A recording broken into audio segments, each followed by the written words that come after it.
Өнөөдөр үр суулгагчийн сургаал зүйллийг эргцүүлэн бодлоо л доо. Хөв хүний үзэл давмгайлсан гадаад орнуудад Бурхны сайн мэдээний үгс хүрэхэд тэд үгийг баяртайгаар хүлээн аваад зогсохгүй, ар гэрийнхэнтэйгээ хамт хүлээн авцгаадаг. Тиймээс үр чулуурхаг газар, өргөст бутан дунд унах вий гэж санаа зовх нь бидний хэрэг биш бололтой. Бид үр их тарьчхаад үр дүнг нь Бурханд даатгах ёстой. Учир нь Бурхан бүгдийг нь хураах болно. Хэрэг бид үр цацхгүй бол сайн хөрсөнд унах байсан өрнөд ч боломжоо алдах биш үү? Сайн хөрсөнд унах үр элбэг бий гэсэн итгэлээр сайн мэдээний ажилд оролцох ёстой гэж бодож байна. Луг 24-р бүлгийн 25-р ишлэл дэх сургаалыг хамтдаа харцгаая. Луг 24-р бүлгийн 25-р ишлэлээс хамтдаа харъя.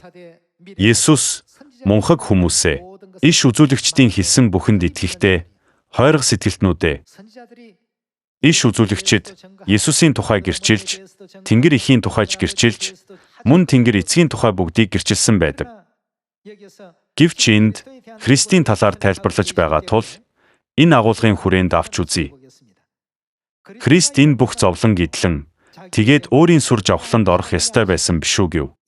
Тэгээд тэр Мосегээс эхлэн бүх иш үзүүлэгчид бүх бичвэрт өөрийнх нь тухай юу хэлснийг тэдэнд тайлбарлав.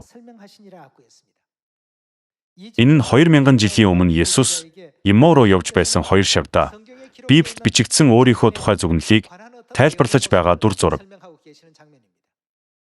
Есүс өөрийнхөө тухай дэлгэрэнгүй тайлбарласан. Гэвч Библиэд түүнийг тунхагсан хүмүүсийн талаарч бас дэлгэрэнгүй тэмдэглэгдсэн байна. Библиэд эцэг Бурхны талаар юу бичсэнийг, их Бурхны талаар юу бичсэнийг, мөн өнөөгийн итгэгчдийн талаар хэрхэн дэлгэрэнгүй тэмдэглэснийг бид мэдэх ёстой. Бурхан эхлээс төгсгөлийг харж, сүүлчийн үед сайн мэдээ хэрхийг хаана бичиж үлдээсэн гэлээ. Библиэд бичсэн бичвэрт өөрийнх нь тухай юу хэлснийг гэжээ. Өөрөөр хэлбэл Бурхны тухай. Мөн Бурхны талаарх бүх мэдээг тунхагладаг хүмүүсийн тухай тэмдэглэлүүд ч Библиэд бий. Бичвэрт өөрийнх нь тухай юу хэлснийг тэдэнд тайлбарлав. Матай 24-р бүлгийн 3-р ишлэлийг харъя. Түүнийг чидэн ууланд сууж байхад шавь нар хідүүлснээ түүн дээр ирж, энэ нь хизээ болох вэ? Таны залрал болон үеийн төгсгөлийн тэмдэг юу байх вэ? Бидэнд хэлээч гэсэнд. Олон шинж тэмдгүүдээс гамшигын шинж тэмдэг, хуурамч иш үзүүлэгчдээс сэрэмжлүүлсэн үгс, дайны мэдээ, өлсгөлөн, газар хөдлөлт зэрэг байгалийн гамшигын тухай Есүс тайлбарлаж дурдсан байна. Гэвч үүнээс гадна өөр нэг чухал зүйл бий. Тэр юу юм бол?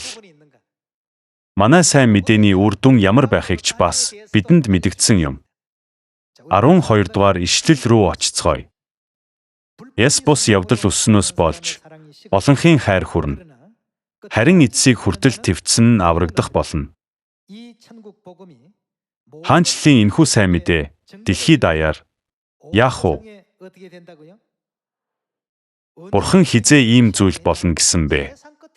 Хаанчлалын сайн мэдээ бүх үндэстэнд гэрчлэл болж дэлхий даяар тунхаглагдана гэсэн ч нэгэн төрлийн шинж тэмдэг болохыг Бурхан бидэнд сануулсан. Тэгвэл өнөөдөр үр суулгагчид байхгүй бол хаанчлалын энэхүү сайн мэдээг хэн дэлхий даяар тунхаглах вэ? Мэдээж хүн байхгүй байсан ч Бурхан бүгдийг тунхаглана. Гэхдээ Бурхан биднийг зохистой гэж үзээд сонгосон. Дэлхий даяар тунхаглагдана гэсэн хэний үг, хэний сургаал вэ? Тэнгэр газар түмэн бодисыг бүтээсэн бүтээгч Бурхан өөрөө шав нартаа энэхүү үг сургаалаа айлдсан юм.